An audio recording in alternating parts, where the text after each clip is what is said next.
Hello and welcome from Portugal with Love, hosted by me, Lauren Covis. Today I'm joined by Edgar Mosa, who is a Lisbon-born artist and jewelry designer. And honestly, I did some homework and you have an amazing story, an awesome journey, and I can't wait to share it with everybody. So thank you so much for being here. Welcome. You're originally from Lisbon, and so I'm going to say you're rooted Portuguese. Yeah, I was born and raised in Lisbon. That was my home for 19 years. Okay. Tell me a little bit about it. I want to know, what was your favorite part about living in the city? Because Lisbon's, we call it the hub. It's the biggest city that there is. Or were you more outside of the city? What did you love about it?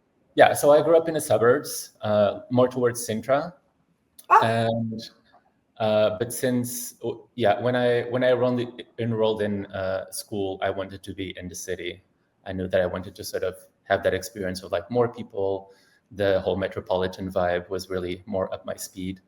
And it ended up not being enough. That's why I left, but we'll get there. So also growing up as a gay boy in Portugal also has its reasons why I went where I went. So I sought more people like me, sort of also a way to blend in. So if there's more people, there's less focus on you. So I always sought the metropolis, and pretty much have lived my life in big cities. That's also why I definitely saw. Everywhere you went, you were always in a big city, which I am a city girl at heart. If I could pack up tomorrow, I always joke my husband is not a city person, and I always say, I'd pack up tomorrow and live in New York City in the heart of it. I love the hustle bustle. I love the melting pot, the noise. I love all of that. So anywhere I travel, that's definitely, besides seeing countryside and beautiful things, I definitely love the city life. But when I was reading a lot about you, one of the biggest things that really stood out to me that blew my mind was you knew you wanted to do kind of really from an early age. So you got right into the arts and jewelry at 14? Yeah. Did I know? I don't know. Well, you had so what I read was you had an apprenticeship doing jewelry. Yeah. So what happened was I knew I wanted to be a scientist. That's how it started. Okay. So it was just the idea. I've always been obsessed with the ocean. I think I don't know, blame it on our ancestry, just being. I have a thing with the ocean. I love it. I think we all do. It centers me, actually. Yeah, absolutely. It's always what I crave all the times. Even in vacation, where I live, it always needs to be near bodies of water. Yeah. But I think it's not just the idea of what's beyond, but it's also what's underneath. The idea of having hidden worlds that you cannot see and cannot understand. So I've always been really pulled towards that idea of what's out there. What don't I know that I need to find out? Same goes for the cosmos. There's worlds and worlds that we do not know. We're just a small. So it's that transfer of knowledge, knowing how would you interpret that, what you could work with in that. Wait, where am I heading? I got lost. Well, were you so you said you knew early you wanted to do science. So were you very studious and were very focused on that?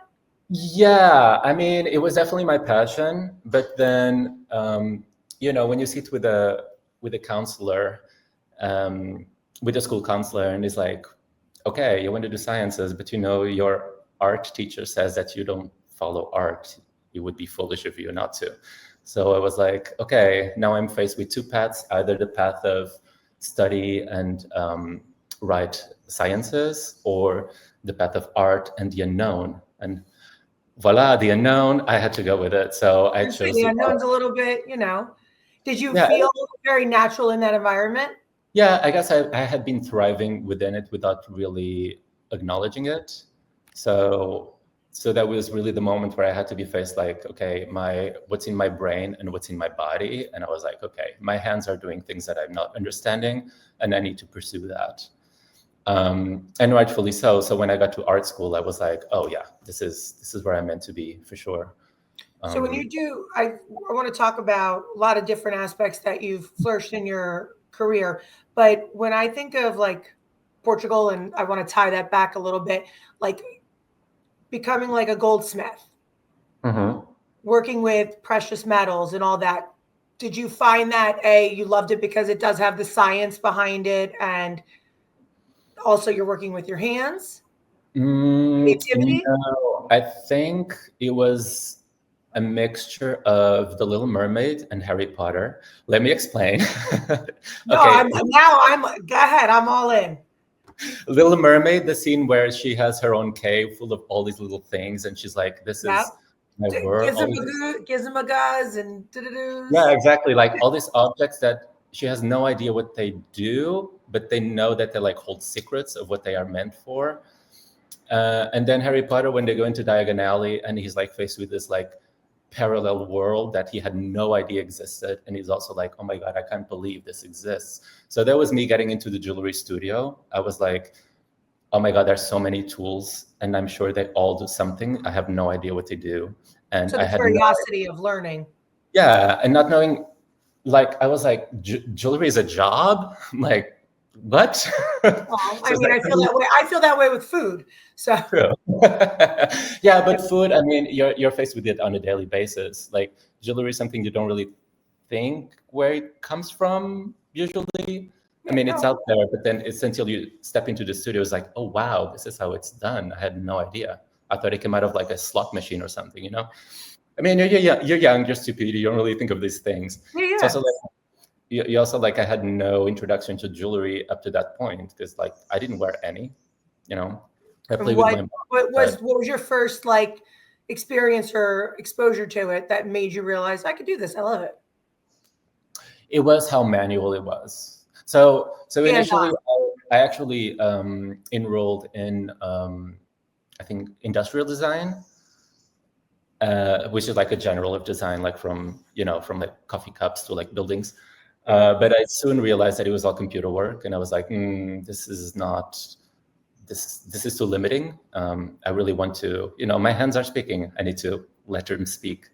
And then I looked around. Well, what? That's like, yeah, I understand. So I call it my craft, my art is food, but I was always someone who said, I can't sit behind a desk. I'm always working with my hands, and it's my creative outlet. So I totally understand what you're saying when you say that. Yeah. And I'm still sitting behind a desk, or now with the computer work too, because like, AutoCAD rendering, but it's still,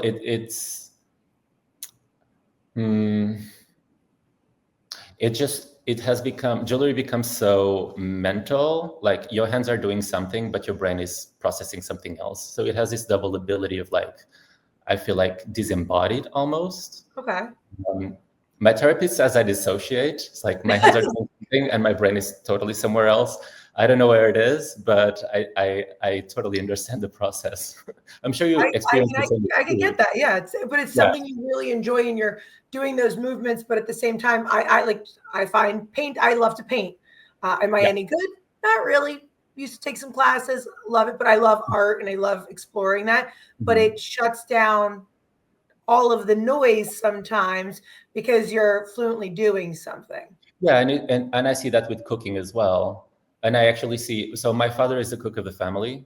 Okay. And my mom could not make an omelet to save her life. It's always been my dad. And I do see that he spends so much time in the kitchen cooking, and he's somewhere. He's not there. He's somewhere. But he's happy. It's like a happy place. It's a refuge. And again, I think it's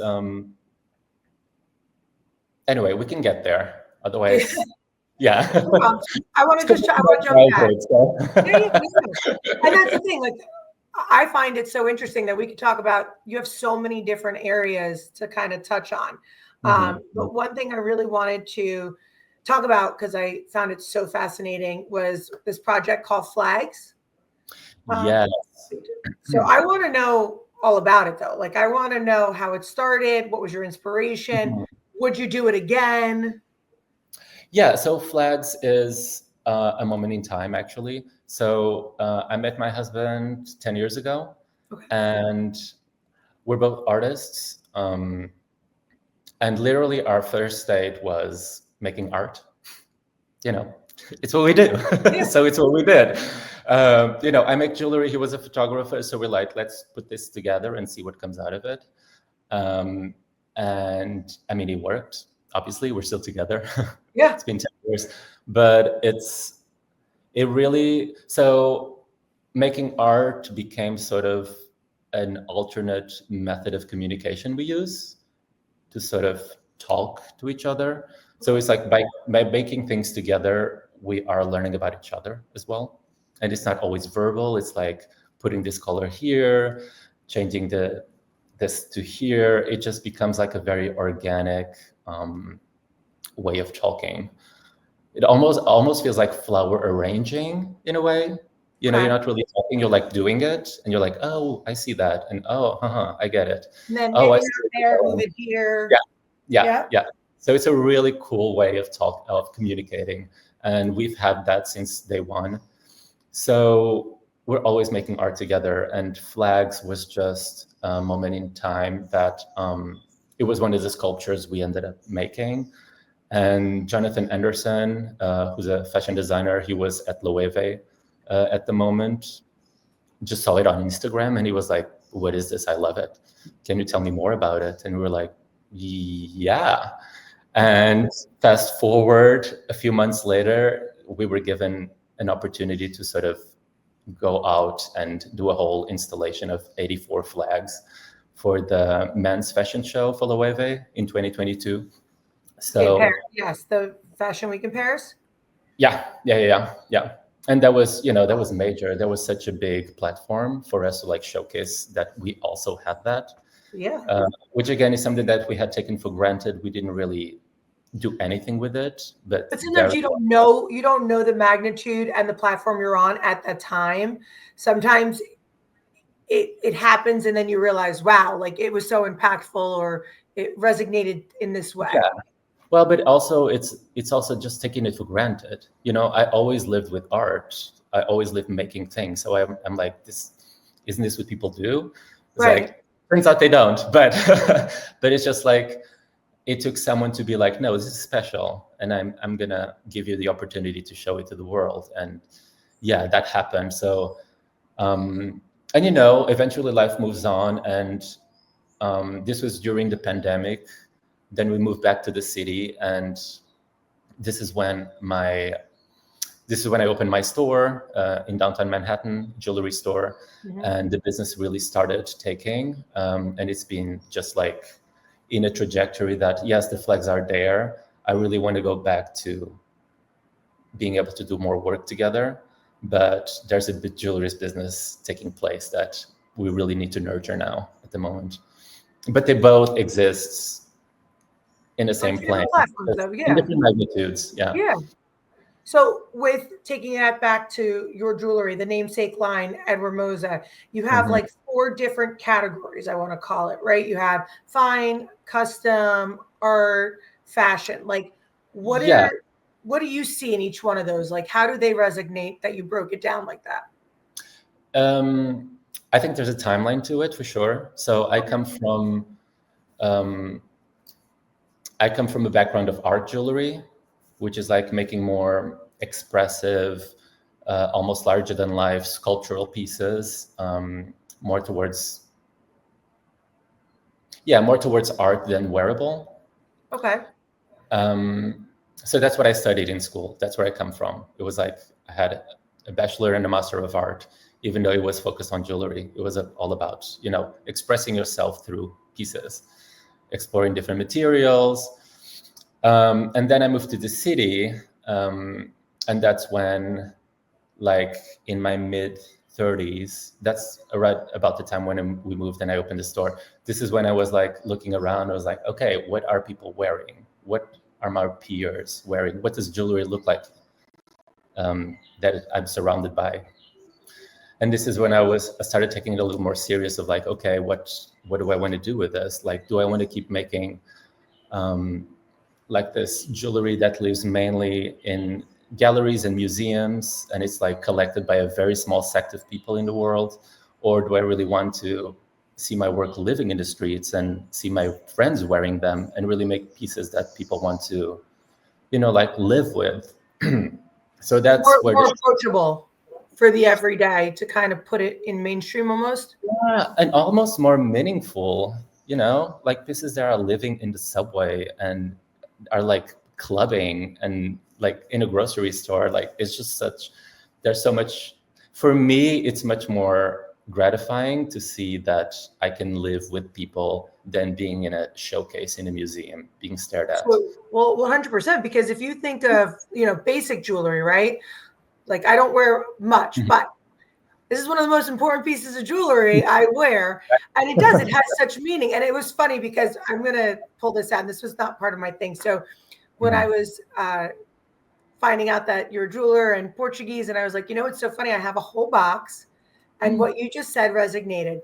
All of this is jewelry that has meaning. It's all Portuguese gold. My bracelet from when I was born. If you're traditional Portuguese, you know that they have the charms.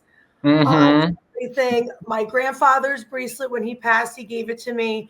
And he wore it every day. But it's funny because, seeing something like this, there's a story, there's a person, there is so much love in this, and it was designed and put there. But you're right, you're with these people, you're experiencing, they're showcasing, and there's nothing more from a female perspective. Oh my God, I love that. Where did you get it? And there's a story behind it, or, but I was so funny because this whole box I hadn't touched it in years. That actually, I have 2 boys. I didn't have girls.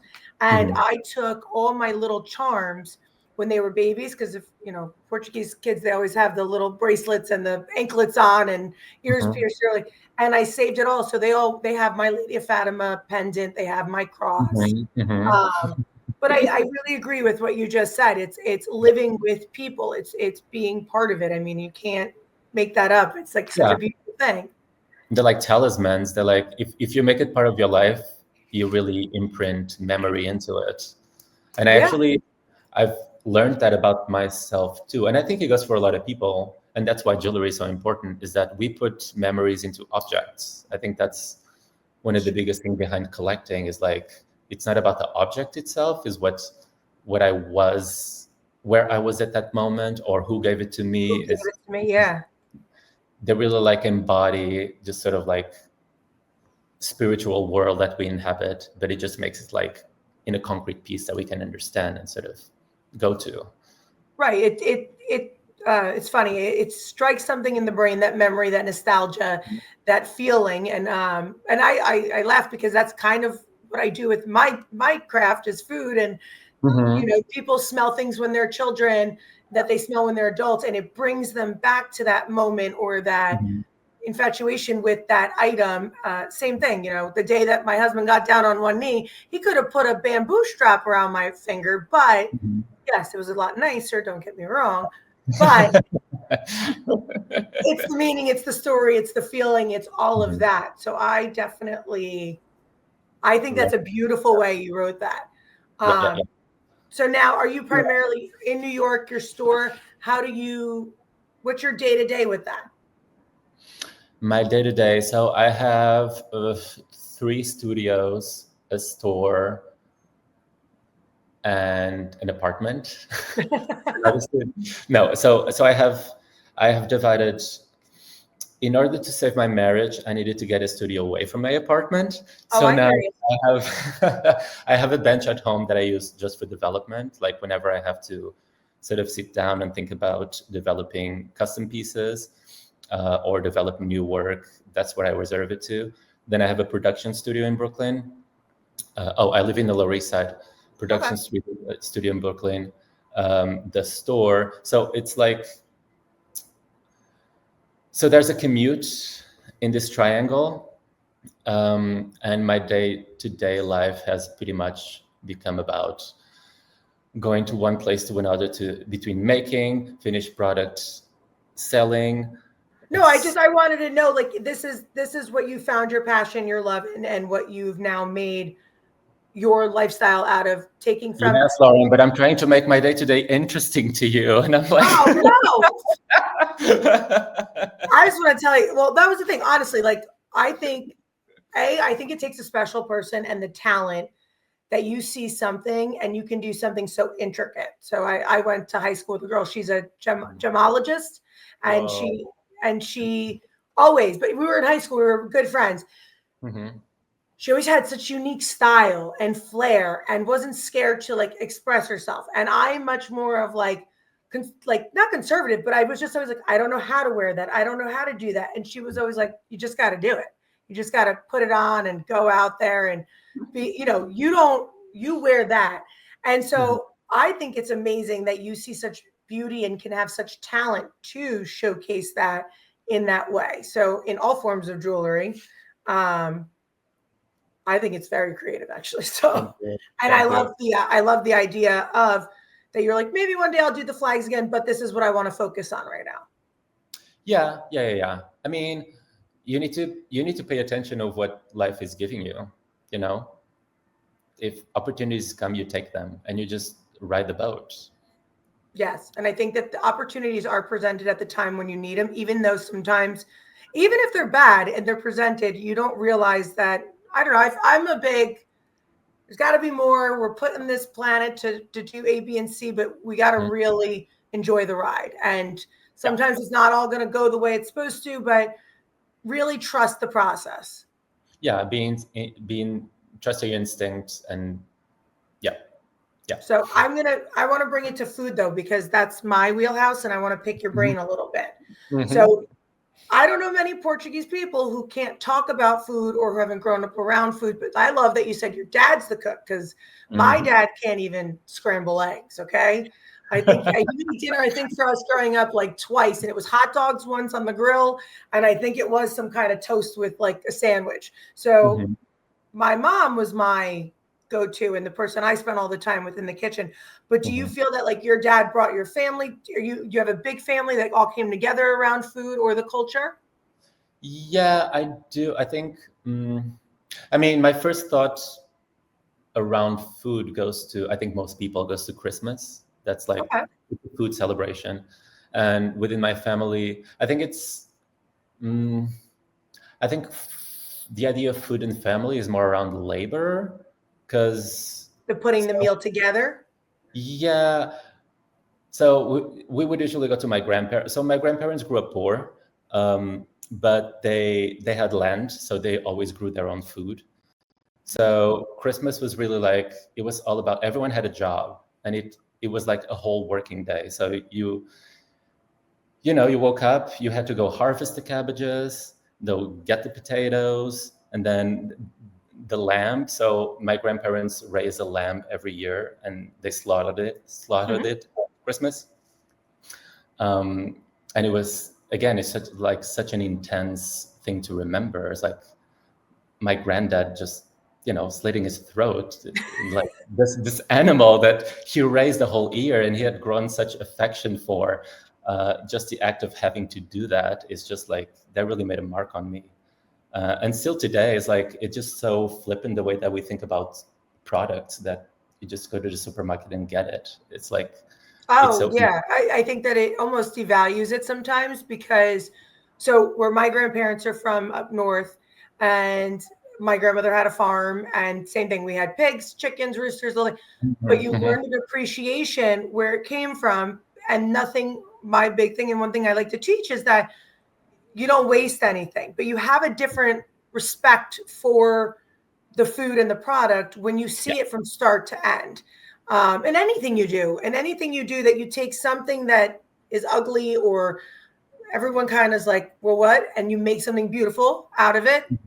There's so much appreciation that goes into it. Food for me, same thing. When I found out that you planted a seed in a potato and this happened, and then you go and dig it up and you wash it and you peel it, and that makes a meal, and everyone comes around the table, it just harmonizes it. Yeah. But especially when you grow it, all your labor went into it. So it's like, this is what I worked for. It just becomes so, elemental. And isn't that like how you feel? Like you do a sketch, you change the sketch, you look at it, you figure it out, you see what you need, and then you start to put it together. And when you get the product at the end, you're like, I did good. That does revert to what I do, because everything I do is handmade. So it's all from scratch. And it's like, I think that's oftentimes it's the same way that I was like, jewelry is a job. I think a lot of people come to my store and they don't understand that, everything came through my hands. That is just not, you go to the Where do you factory. pull your inspiration from for certain projects or taking on something new, or even from what you've already developed? Inspiration is tricky. I think I give to a lot of credit for being, I think being a foreigner, being an immigrant, and being able to see the world through a different lens. I think that's really where I find, and I think that's true for all artists. Artists are showing us the way they see things, and it's left for us to either we understand it and like it or not, or we feel something out of it. That's even better if it just is able to make you feel a different way. Yeah. So it's really just being able to show people how you see things. And that may sound a little abstract for jewelry because it's such a physical thing, but I do see it when people come to my store and they're like, the moment they're like, I get it, I see it. It's so gratifying to be like, okay, we're bonding here. You understand what I'm seeing, and let's go. When you sit down to like start a project or a new piece, do you have like your own process? Do you have, or do you just not, I don't want to say wing it, but some people like, I have my own. It's funny. I'll come in my kitchen today. I'm going to cook, right? I set up a certain way. I go in it with this kind of game plan. I know I'm going to do A, B, and C. Something like making jewelry, I'm assuming, is very intricate. And like, where do you go in your headspace and what's your plan when you go in there? Yeah, I mean, there's definitely a methodology. You need to be very organized because there's so many moving parts, especially having like 2 studios in a store. I also work in the Diamond District. I have different people doing different things for me. So it's like a lot of delegating and knowing what I need to keep in my mind, what tools are where, so I know where to find them, in which studio. So having an ability to being able to have Organized the external world in your head is like, it really serves me well. My husband has no idea where he left his phone, and I always know where everything is, and that's really like a skill that it's like I need it for my job for sure. Yeah. And then, and yeah, there's also like, in a way that you prepare food, like chop this, chop that, get everything ready for it to go in.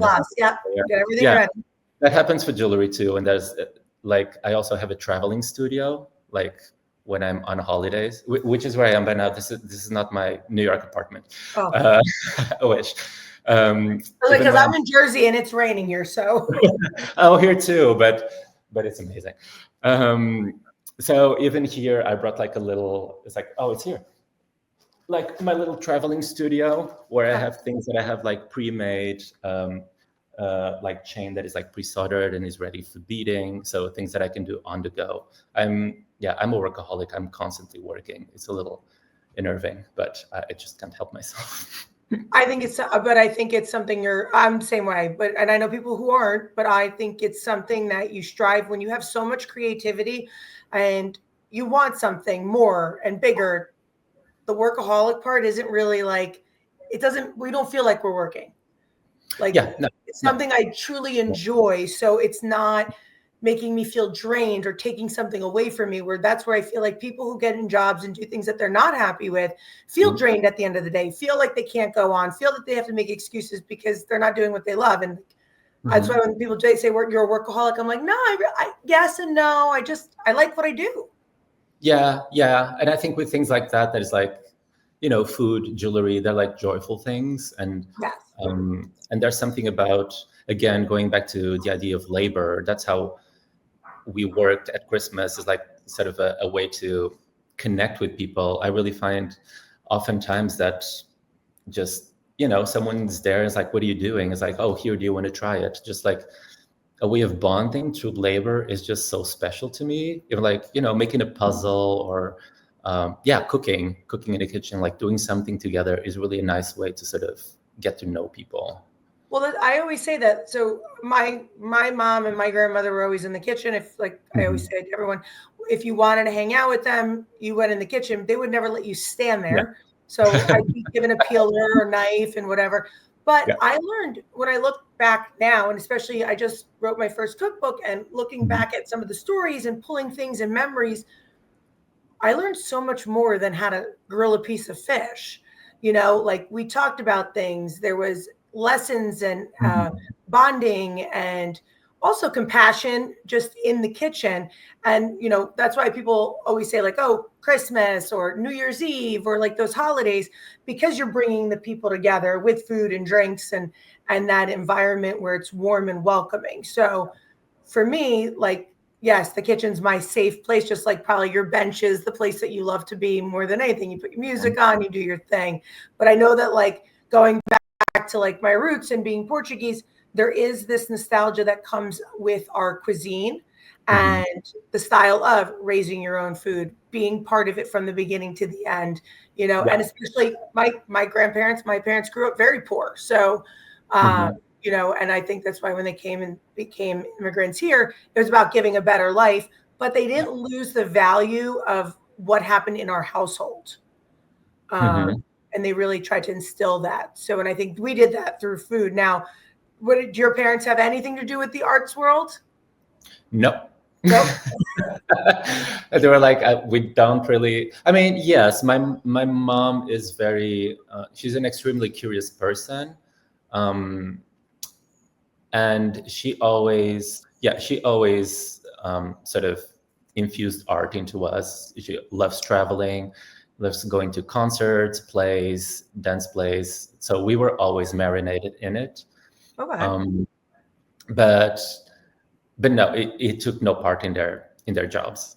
But they were extremely supportive when I was going in that direction, and they're like, yeah, they're definitely my biggest supporters. I could not have done it without that. That's like honestly the best feeling. Like, and I am like, my goal was always to make my parents proud, and I didn't. My mom's a nurse, and my dad does business, so like they had no. But food brought us back to something where I wanted to make them proud. So they're my biggest cheerleaders, and I, you know, couldn't be here without them. So yeah, and food is also an offering. It's like you're literally nurturing someone. So that's, I can see that instant gratification. Although my mom loves that I'm a jeweler, obviously. So you better get some nice stuff for Christmas, okay? Really nice stones, you know. What's a piece that meant the most to you that you've made, maybe that you didn't sell or that was a project that you did that meant the most to you? Jewelry wise, I think so doing pieces, doing commission pieces has become sort of like 50% of my business. It's like people want something custom made, so that having that interaction with the customer and like the conversation of like, what do you want? Who is it for? What do you want this piece to say?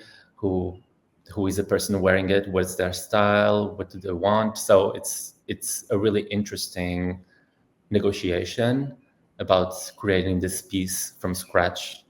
That but you need to translate that. You need to take that and envision what they're looking for to be able to use a little bit of me. So it's a really interesting, really interesting negotiation, because you know usually with a painter is like, yeah, I want something for my wall, and I know what you do, so just do it. But with jewelry, it's just so personal that you really need to take that extra step. What? You own it. It's a representation. You're putting something on. Yeah. Besides fashion, which I get fashion, I'm saying though, like making a piece that means something to someone, you know. Yeah. But I like that. Like if you sit down, you get to tell the story. It's also a story. Yeah, exactly. They need to tell a story. So there's this one particular piece I made for this client. So he and his partner, I think they went on a bike ride in one of their first dates, and one of them somehow caused the other to fall and break his wrist. Okay. So he had to wear like a titanium implant. That's how they started their relationship. I love it. But I think the messy way you start is the better way it's going to end. So his partner kept the titanium piece and came to my store, and it was like, I kept this for like 10 years. And when I met you, I knew this was a time to bring you this thing. Can you make something for our anniversary?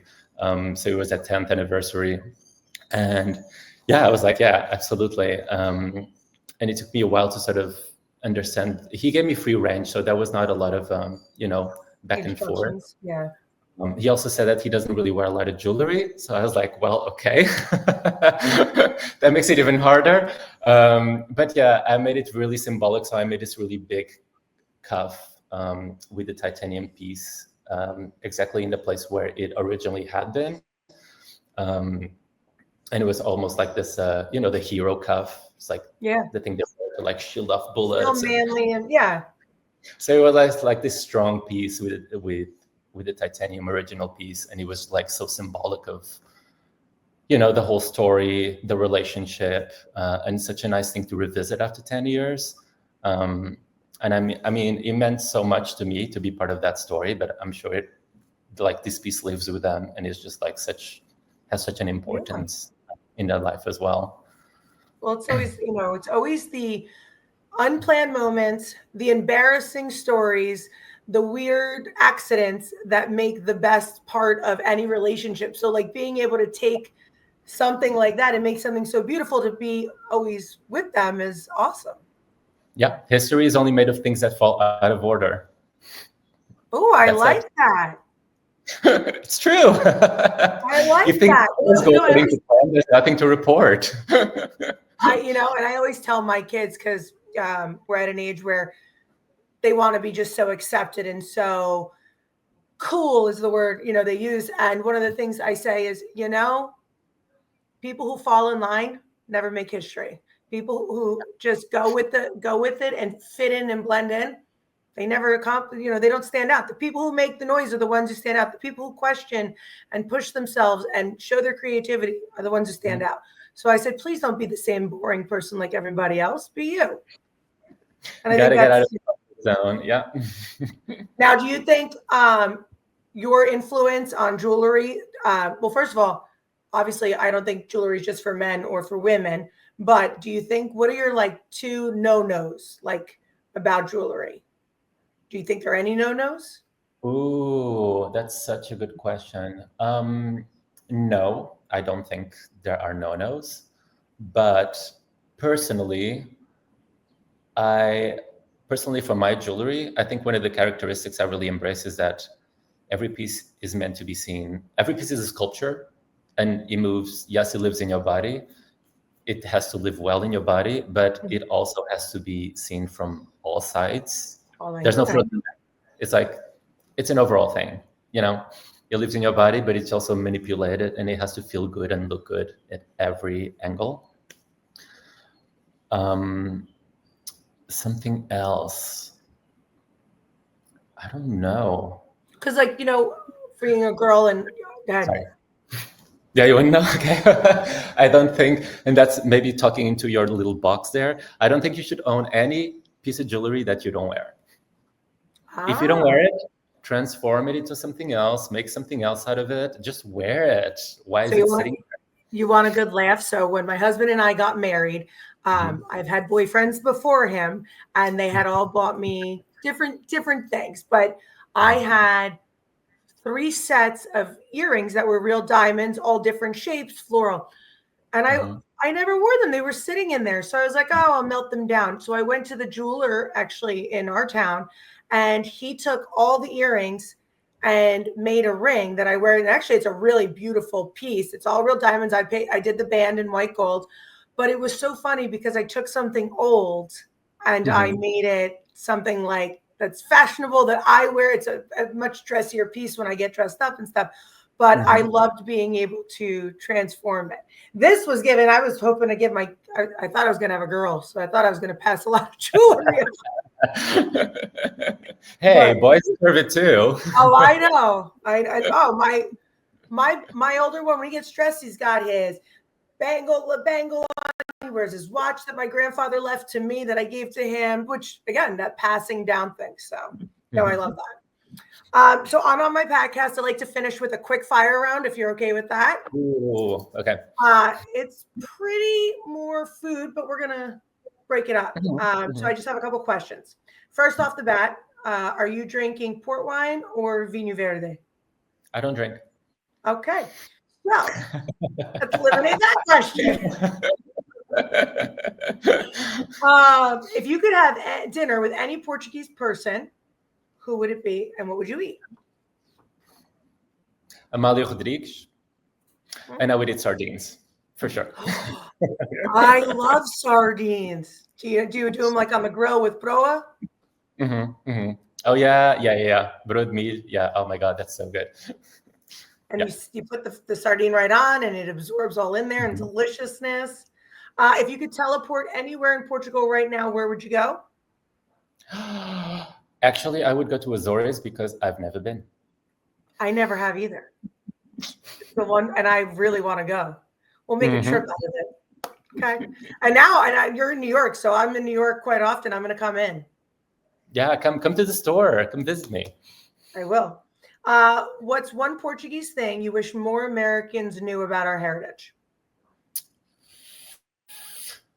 We are not as traditional as we seem. Ooh.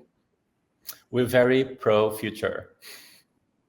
There is a lot of, yes, and I think more city-based lifestyle. I think that when you go outside of the city, it's harder. But I'll tell you one thing. I was just there in March, and it is so beautiful, busy, up to date, and moving. You go out into the country, we're dealing in a different world, but yeah, it's looking ahead. It's definitely interested in what's to come. And it's also supporting so much of the sciences and like renewable energy. It's in the forefront of it. It's just like, I'm like, they're going. I like that. And it's funny because the other countries that are surrounding, I feel like got on the brink of it a little bit, but now they're starting everyone, and to see such a small country start to fall into it as well. Yeah, and I find it so interesting from Portugal because like many countries like Italy, France, they're so culturally rich, but I think because they're so full, they can't fit anything else. So they're just like kind of stuck in this moment in time. Whereas Portugal, I don't know, for some reason or other, they're like, okay, we're going to go. We're going to keep going. I'm like, I really like that. I think people underestimate the Portuguese culture a lot. And yeah, we're like doers. We're like, oh yeah, we can do things. We can figure it out. And I from an artist standpoint, some of the most beautiful things have come out of there from our resources, from cork, from ceramics, painters, manufacturing. Oh yeah. Big things that people really don't realize kind of get shoved under the rug, but there's a big platform there. And well made. Like we know quality. Quality. Very much so. I my grandfather taught me that. He was a masonry, but he says if you're going to do it with the right stuff so that it lasts, so it's done properly, and take pride in it. And I think that we're very proud people who showcase that in our work. So I guess say that. One final question before we end is, when you close your eyes and you think about home and where you're from, what do you smell and what do you feel? Oh, you know what? Magnolia tree. I don't know why, but the magnolia tree and the texture of the leaves, it's something I really associate with growing up. I think it was, I think they were in my aunt's house. And that's a really strong memory I had. I don't know. You asked me, I answered. It doesn't make any sense. There's no right or wrong. I want to know yours. No, 100%. So no, there's no right or wrong, and I want to know what you're thinking. And I think that's actually very beautiful, because some people will be like, I smell the baking bread and but if it's a strong memory. I mean, one of mine is my grandfather had the garage where they kept the wine and the fig trees. You would go up there and pick the fig trees and the figs. And I remember my mom would take water from a bottle and just pour it to water, and you just start eating the figs in the middle of the yard. But those are the things that just mean so much and bring you back. Oh, I had a question for you, actually. Yeah. So my grandparents, they had olive trees, and they always make, my parents still do actually, every year they go and collect the olives to make fresh olive oil. Have you ever tasted that? right off the press. Makes your mouth just like, it's insane. It's like a totally smooth. different thing. Like the bitterness, but also kind of minty. It's really fresh. like It's very tart in the everyone front of the mouth. it's alive. It's crazy. We have some amazing products. I can tell you that. Sometimes I go, and it's oftentimes like people ask me, so what is Portuguese food like? I'm like, yeah, it's like a grilled fish and some boiled potatoes and olive oil. And they're like, oh, it's like, but yeah, you really olive oil. Yeah, because everything is fresh. Everything is tasting of what it should taste of. It's not like masked with this sauce and that. It's just like you're really getting what you're eating, and I really love that. 100. And it's funny when people ask me like, oh, what's your point of view? Like, how do you cook? What's your style? And I say, really, I showcase the ingredients, and that's what I've always learned. Yes. Yeah. Showcase what you have. If it's a beautiful ripened tomato, slice it, put a little salt, good olive oil, enjoy the tomato. You don't need. I'm not a chef who does frozen oils and different things. I've learned it. I just don't love it the way I appreciate the real showcasing of beautiful ingredients and putting it together. Yeah. Well done. Thank you. Well, Edgar, thank you so much for being here, and thank you so much for sharing your story and your beautiful work. Can you tell our audience where they can find your work in a little bit? Your so my Instagram at Edgar Mosa, my name, first and last. Also my website at edgarmosa.com. And if you happen to be in New York City, come to my store downtown. It's 75 East Broadway. It's literally under the Manhattan Bridge. Just come. Yeah. You see me walking through the door. Yay. And everyone listening, thank you for joining us from Portugal with Love. Until next time, like I always say, savor the moment.